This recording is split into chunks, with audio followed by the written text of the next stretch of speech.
Hey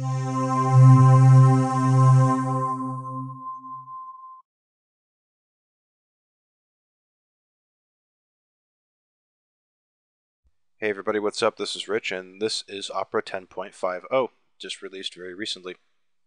Just to show you. Let me zoom this in. Version 10.5. I'm actually showing one of the new features right here, which I think is new for 10.5, is the slider zoom. I like this a lot. I can zoom all the way to 300%, which is good. Now, before continuing, I'm obviously not going to show every single feature of Opera here because that would take way too long.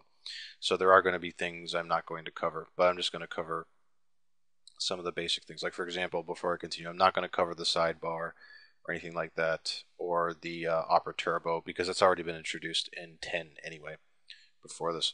Anyway, the first thing that's immediately noticeable in Windows 7 is you have Aero Glass now, which is good. So, and you've also got nifty animations like Chrome when I move around with tabs and things like that.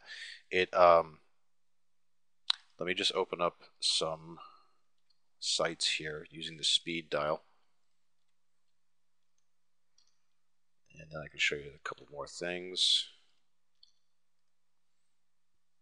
Okay, so here I have the Opera portal and Kayak flights and Yahoo Mail and Hotmail. Now the first thing, actually I'll open up a fifth one, Facebook, and I'll close the Hotmail one. The first thing to note is the pin feature. If I right click a tab, and there's a thing called pin tab, you'll notice that instead of an X, you've got a little pin now. Now what this means, let me just move this over to the left, is that it can't be closed. This is actually a good feature. If you keep a site like Facebook open all the time and you don't want to close it by mistake, this will prevent you from closing it by mistake.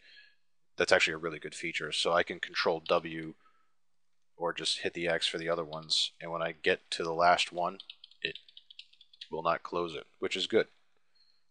It's good if you don't want it to be closed, and if I want to turn that off, I right click and go to pin tab again, and now I could actually close the tab if I wanted to. Let me just open these websites up again.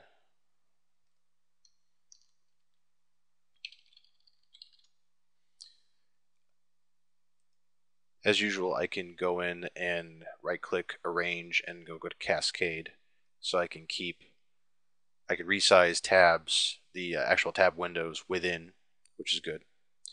And if you hover over each one, it'll show you a little thumbnail. That's nothing new, but it still has it, which is good.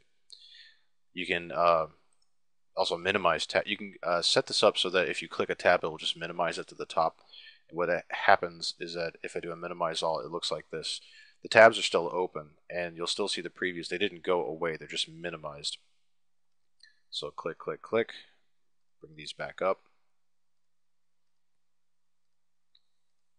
Looks pretty good.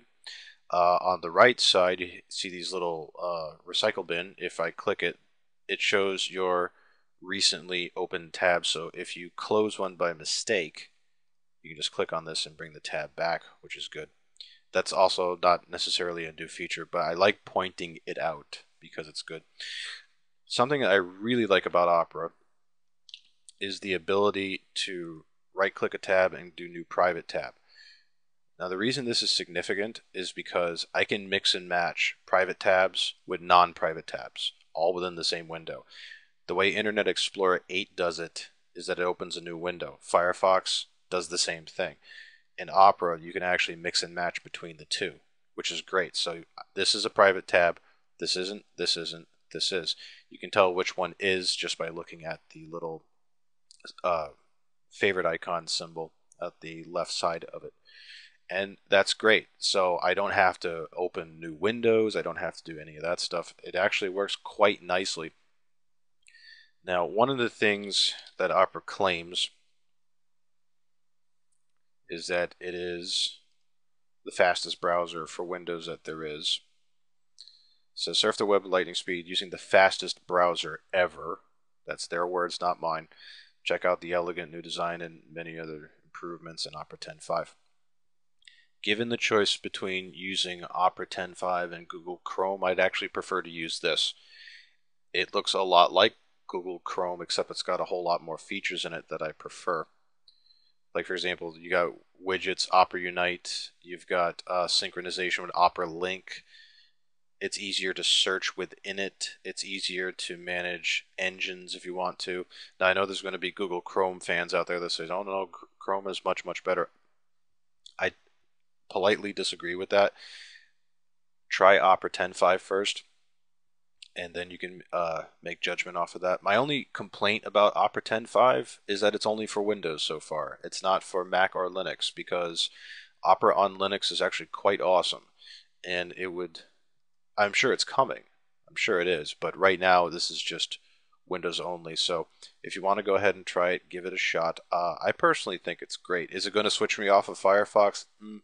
I don't believe so, and the only reason is that it doesn't have the add-on support that Firefox does. However, on my netbook, I've already switched over to this browser, because on a netbook this is just, it's pretty much perfect, because it's small, it's light, it's fast. Let me just show you something real quick here. When I go to the appearance section, I can turn off everything. Status bar, address bar, tab bar, just click, click, click, gone, gone, gone. So you get, if I do that, for example, and let me just bring this out of the way, I have absolutely nothing in the way of the what's showing on the browser. This is, and all I have is this tiny little thing up here. That's it. And if I go to Control L, it'll actually just bring up a pop-up instead. So if I go to Facebook here, all this is this tiny little thing that says Facebook, and sometimes that's all you need. It works great. It's little things like this in Opera that's actually pretty major. Actually, bring status bar back, tab bar. Yep, there we go. These are the only ones I usually use: the status, address, and tab, because that's the only ones you really need. Well, at least for me, it's the only ones I really need. Anyway, like I said, I barely scratched the surface of what this browser can do, but 10.5 is great. The private browsing is fantastic. The way I can organize tabs is fantastic. Works great on a netbook. Not necessarily a replacement for Firefox for me, but I certainly like it better than Chrome. What do you think? Take it easy.